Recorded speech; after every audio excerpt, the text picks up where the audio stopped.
Beberapa scene melahirkan nuansa serem atmosferik yang sukses bikin saya cengar-cengir. Apalagi kalau ada adegan kesurupan yang pada saat itu mendadak ngomong dengan menggunakan bahasa Arab dan dapat pula feel-nya dan konsisten pula.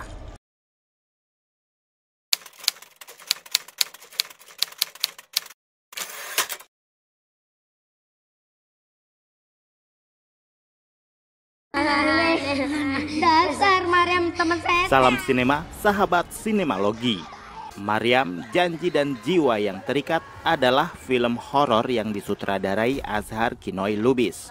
Film ini dibintangi Clarissa Taufan, Wafda Zaifan, Debo Andrios, Maryam Supraba, Rukman Rosadi, Sakwina Medina, dan lain-lain.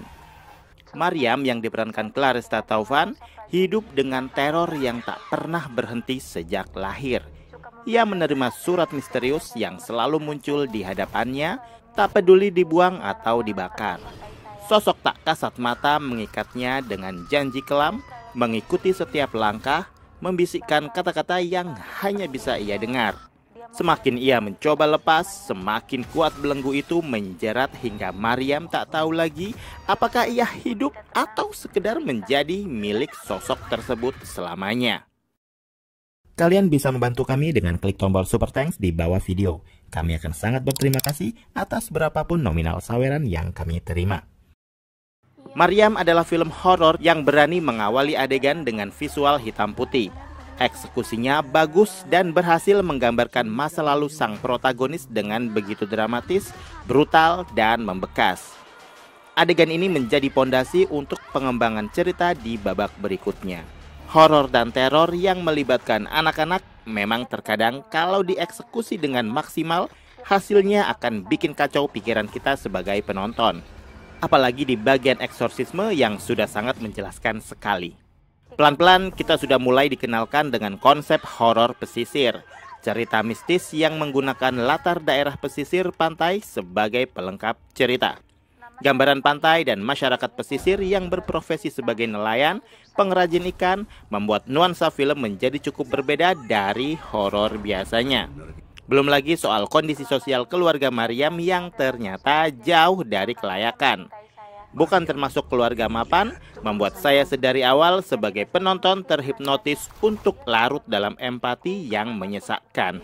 Tinggal di sebuah rumah terpencil, masih akrab dengan semak belukar dan segala atribut dari simbol kemiskinan.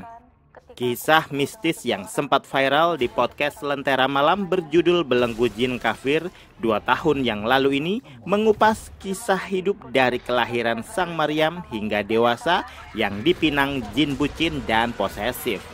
Siapa sangka di point of view teman sekolahnya, Maryam adalah sosok anak pendiam dan suka ngomong sendiri. Berbeda dari point of view Maryam sendiri, dia menganggap dia memiliki teman spesial yang selalu ada buat dia di kala sedih dan juga sering membantu Maryam bila mengalami hal-hal yang pedih di hidupnya. Beberapa cerita tidak sama mirip dengan apa yang diceritakan narasumber, tapi secara garis besar film masih setia dengan premisnya. Seorang anak manusia yang terpilih untuk disayangi dan dicintai oleh salah satu dari bangsa jin. Tapi Maryam tidak merasa mencintai sang jin. Jadi ini seperti kisah cinta bertepuk sebelah tangan. Dan seremnya, yang cinta adalah jinnya. Manusia aja kalau cinta ditolak aja, dukun bisa langsung bertindak. Apalagi ini jin ya kan? Nyawa bisa jadi taruhan, siapapun yang menghalangi, mati atau minimal gila. Yang paling menyenangkan saat menonton Maryam adalah film ini berjalan lamban, runut, dan hati-hati. Jumpscare yang sewajarnya, walau terkadang ada sound yang memang beneran menunjang dan bikin kaget setengah mati. Beberapa scene melahirkan nuansa serem atmosferik yang sukses bikin saya cengar-cengir. Apalagi kalau ada adegan kesurupan yang pada saat itu mendadak ngomong dengan menggunakan bahasa Arab dan dapat pula feel-nya dan konsisten pula. Hal ini yang membuat saya merasa gak nyaman, terlalu pekat suasananya. Nampaknya Azhar sengaja memberi ruang sempit melalui keterbatasan bahasa yang dimiliki penonton, sehingga apa yang diucapkan Maryam saat dirasuki adalah kita tidak tahu dia ngomong apa, yang jelas pasti sesuatu yang jahat. Jadi mengingatkan saya pada film-film horor luar yang apabila kerasukan, iblisnya ngomong pakai bahasa Latin. Di sini, baik Maryam kecil maupun Maryam dewasa sanggup mempertontonkan akrobatik kesurupan dengan begitu meyakinkan. Dengan durasi 90 menitan, saya merasa itu sudah cukup untuk menjabarkan kisah singkat seorang Maryam dari masa kecil hingga jelang dewasa. Yang paling emosional tentu saja saat Maryam mulai merasakan jatuh cinta dan mengenal orang-orang yang masih sayang sama dia, kedekatannya dengan Pak Ustadz, teman dekat, dan terlebih dengan ibunya tercinta. Penampilan Claresta Taufan memang layak diacungi jempol. Dia bertransformasi menjadi gadis desa yang sudah ngerasa bahwa dirinya terisolasi dengan dunia luar, terlalu introvert karena keadaan yang membuatnya seperti itu. Beberapa kali dia berhasil memerankan Maryam dewasa dengan begitu meyakinkan. Terlebih saat dirinya melakukan konfrontasi dengan dirinya alias dengan si jin itu sendiri. Di situ dia nampak total, seakan gak mau kalah. Sakwina Medina juga 11-12 berhasil memberikan totalitas berakting yang begitu kuat. Meski hanya muncul di awal-awal, penampilannya benar-benar stealing the show banget. Terlihat bibit-bibit bertalenta yang sudah mulai kelihatan. Tinggal nambah jam terbang aja. Juga keberuntungan untuk mendapatkan kesempatan bekerja sama dengan sutradara yang bisa diandalkan. Beberapa pemain lain juga memberikan performa terbaik. Rukman Rosadi nggak perlu dipertanyakan. Maryam Supraba nampaknya sudah mulai enjoy dengan peran emak-emaknya. Wafda Saifan pun lagi-lagi mendapatkan peran yang selalu di posisi kurang kuat, hanya pelengkap, bukan main karakter. Dia nampaknya terjebak pada pola sistematis perfilman, terjebak dengan peran yang biasa dia mainkan. Dia akan menjadi penerus Kiki Narendra, Ferdi Sulaiman, dan aktor-aktor senasib. Tapi saya cukup terkesan dengan penampilan Debo Andrios. Dari semua peran yang pernah dia mainkan, di film ini dia terasa sekali bermain dengan karakternya.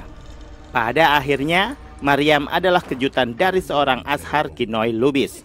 Beberapa kali dia menghasilkan film yang agak-agak, tapi lewat Maryam, dia mampu sedikit mengubah pandangan saya bahwa ternyata dia masih punya strategi jitu untuk mempertahankan karir di industri perfilman ini. Film Maryam bagus bukan berarti tanpa celah.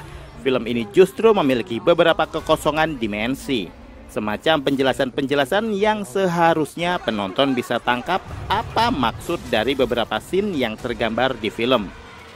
Padahal di podcastnya sendiri, ceritanya enak disimak dan lebih padat. Entah kenapa di versi movie-nya, Maryam lebih ribet dan sok sanggup nyerang psikis penontonnya. Ya paling tidak, Maryam yang ini nggak kayak mama yang tempo hari. Skor dari saya. Demikian video reaksi dari film Maryam, Janji dan Jiwa yang Terikat yang tayang di bioskop. Silakan like, komen, dan subscribe kanal ini. Cek juga akun-akun media sosial Sinemalogi. Dan jangan lupa bersinema dahulu, berbahagia kemudian.